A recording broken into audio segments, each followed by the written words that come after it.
Alright guys, Rich here from the RCnetwork.com, and this is going to be build update number 1 on my new Team Associated RC10 B6D.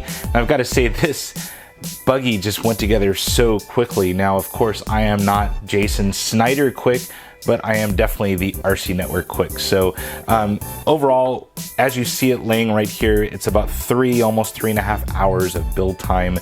And I definitely take my time when I build things. I don't sit down for 3+ hours at one time. I usually do it in 1 hour increments, just so I keep a clear mind during the build. Now in this video, I'm going to be going over how everything has went so far, any issues that I came across, tools that you need for the build, and also in the very end show you kind of what electronics I'll be running in my new B6D. Now I've got to say, this thing is just super cool. It's really nice to lay my hands onto it, you know, probably one of the first in the country right now of getting this thing put together, and it's just been a blast doing it. Of course, Snyder and I have been kind of you know, throwing comments back and forth. It's really cool, and you know, the guy just builds like an animal. So not quite up to that level, but I think I definitely represent here. So really quick, tools that you need to build this kit. You definitely need some good quality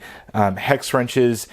All you need is a 2.0 and a 1.5 to get this thing going. Those are the only sizes you need. As far as nut drivers, this cool one right here from AKA, you can actually use this. This is a 5.5 and 7.0. I think it's called a double play. That's all you need for this particular kit. Also, you do need a good set of shock shaft pliers, and then I have these factory team versions. This will be on a future episode of Tool Tuesday, so stay tuned for that. Now, other things that definitely supplement the build, a good quality 3mm arm reamer definitely helps, just to get those arms absolutely perfect. They were pretty good out of the box, but just a quick couple of reams on it and it was absolutely perfect. Good hobby knife to just kind of get those little tangs off of some of the pieces. Good pair of scissors to cut those pieces off the trees. Very few items on trees on this particular build. And then the last thing here is a good quality set of calipers, just to get the turnbuckles and other things just aligned up well. Now you don't need calipers. There are 1-to-1 dimensions in the owner's manual, and those definitely help out as well. All right, so what's left over? I've pretty much built everything in the kit so far, so anything that's included in the kit is on my buggy right here. Now, of course, electronics are not included. I'll go over those a little bit later on in this video. Still need to get the body painted up, mount the wing, and of course add my own wheels and tires, so that'll be in a future episode. But as far as what's left over, I love using these kind of flambeau cases. These are like fishing and tackle box things, but this is everything that's left over. I'm gonna go over these really quick just so you guys have an idea. You do have a mod spur gear. I'm running this as a stock buggy. You also have all of the short rod ends for the shocks. So I know there was kind of like a rod end gate, so to speak, on Facebook, but Cody Numedal actually cleared up all of the issues with that. I'll try and have a link down to his post, just kind of explaining which rod end to use. They have short and long. I ended up using all long for my particular configuration on my B6D.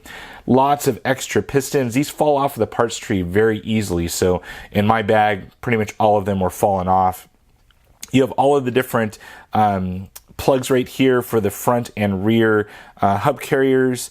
You have the different spring perches right here. Stock is to run the 5mm. I think there's like a 0 and a 10mm, so those are extras. Extra little shock spacers. It recommends 2 spacers on the front shocks, none on the rear, but they give you the extra 4 just in case. All the extra servo horns, 23 and 24 tooth. I'm running a 25 tooth, and then extra spacers for the servo. Also, all of the pills for the C hinge pin holder, all the different ones that you would need to get different configurations. So those are extras as well. That's everything that's extra in the kit. Now, what I have not used so far, and this will be in a future episode, is the included Velcro tape for the body. Doesn't look like there's any body mounts on this at all. I know on the B5M there was a tiny little one up here on the nose, and I believe one on the back, but now they've resorted to just using Velcro, which I think all of us end up doing anyways. I hate body clips, especially on race vehicles. And then some double-sided tape that comes with the kit, but I'll be using something a little bit different for my particular build. So how did the build go? It went great. I mean, this thing was just so well thought out, and the part fitment was absolutely great.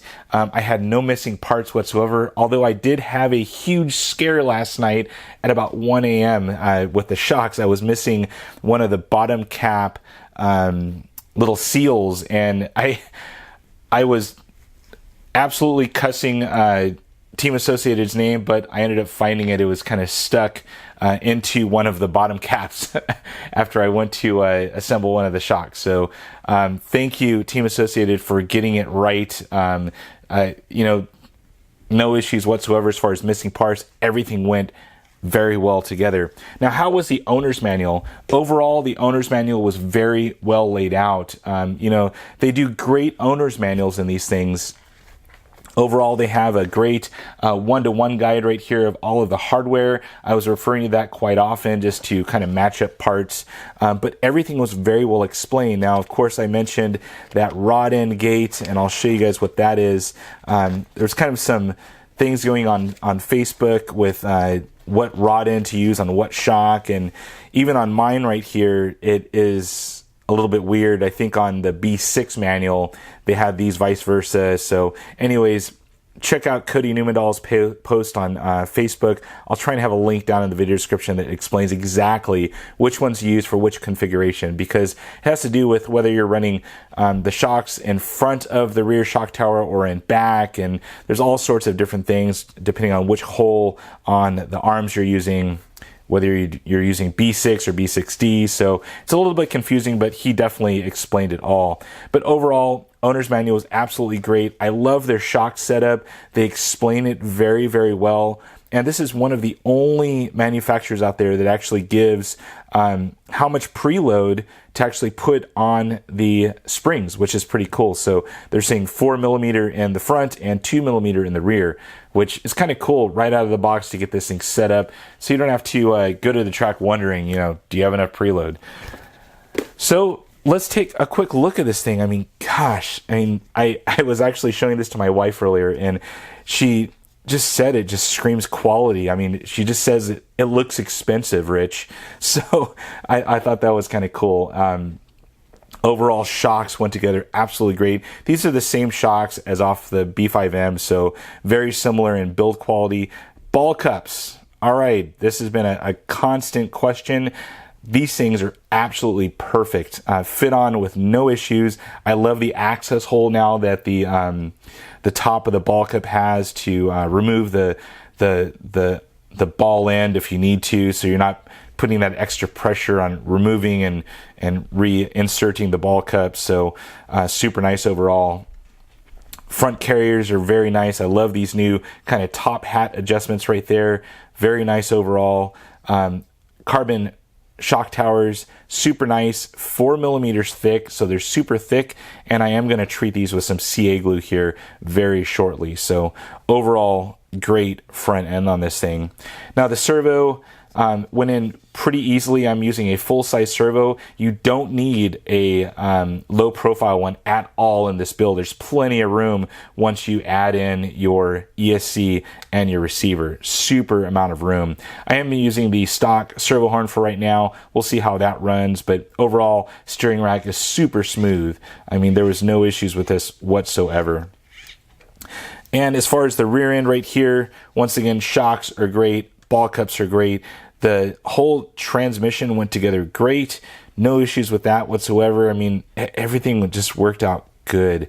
4mm thick shock tower in the rear, carbon fiber. Wing mount appears to be slightly different. Has kind of like a kick-up piece right here to add a little bit of kick up or not if you choose so, and then the nice kind of wing buttons right here with the screw in. So very nice. No more clips up there, you just screw it in, kind of like an upgrade right out of the box. Clamping hexes are super nice, and then they are using aluminum serrated wheel nuts now. There's no more locking feature on them, so they're not like a nylock. They just go on smooth, so I actually prefer those overall.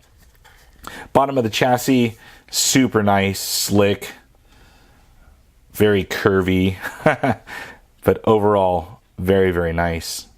All of these extra holes right here, those are for different weights, I believe, that you can add on at a later point, or if you want to have different weight biases. I know they have like steel and I believe some aluminum ones out there, so I don't believe I'm going to need those at all for stock racing. This will be pretty good overall. All right, so which electronics will I be running? Well, I definitely already showed off that 17.5 Reedy Mach 3 motor. This thing is the cutting edge, newest fangled Reedy motor, so definitely wanted to run some Reedy power in this B6D. Quick model number for you guys, 17.5 is what I'm running. I want to run this as a stock buggy. I hear very good things as far as the weight on this thing. A lot of people are saying it's coming in right around 5,000, so that's pretty cool. And overall, just a great motor. You can't beat putting a Reedy inside of a Team Associated. As far as the ESC, I'm going to be running the new 800Z BlackBox. So this is a zero timing censored brushless competition electric speed control. That's a lot to say in one sentence, but just super simple overall, and I can't wait to kind of get this thing mounted up and see exactly how this thing will do. So it's a very simple design. I think I have it actually laying out here, but overall a great little ESC, and it's, you know, super small size. There's no fan to it, no heat sinks or anything, so should be awesome right out of the box. So nice little cap right there, and first time I'm actually seeing it as well, so pretty cool. And then lastly, the Servo, the good old-fashioned 1206. This thing is a great, super fast servo. It's a full-size servo, so like I said earlier, you don't need to run a low profile. You may save a little bit of weight on a low profile, but there's plenty of room in these B6Ds here. As far as the specs on this thing, it's running at 0.06 if you run it at the 7.4 option, or 0.08 at 6 volts. And then torque, you're looking at 10.2 or 11.9 kilograms. So pretty good overall. This is a great spec servo for this B6D here. Battery wise, I think I said last item last, but I'm just going to be running my Reedy Shorty packs, 5300, super high capacity for a Shorty pack these days, 70C, you can't beat this, number 322, and I'm going to have links to each of these items down in the video description. But overall, great Shorty pack. I have like 3 of these now, and they just perform great overall. So, well guys, that is it. That is my build update number 1. It's been quite a lot of information. Sorry that this thing has went into the 13-ish minute mark, but I wanted to get some good information out there, and hopefully you guys have enjoyed this whole video. Now, if you have enjoyed this, I definitely appreciate likes and subscribes. Many of you out there are not subscribed. Please do so. It definitely helps me out, grow my channel, and get more information out to you guys.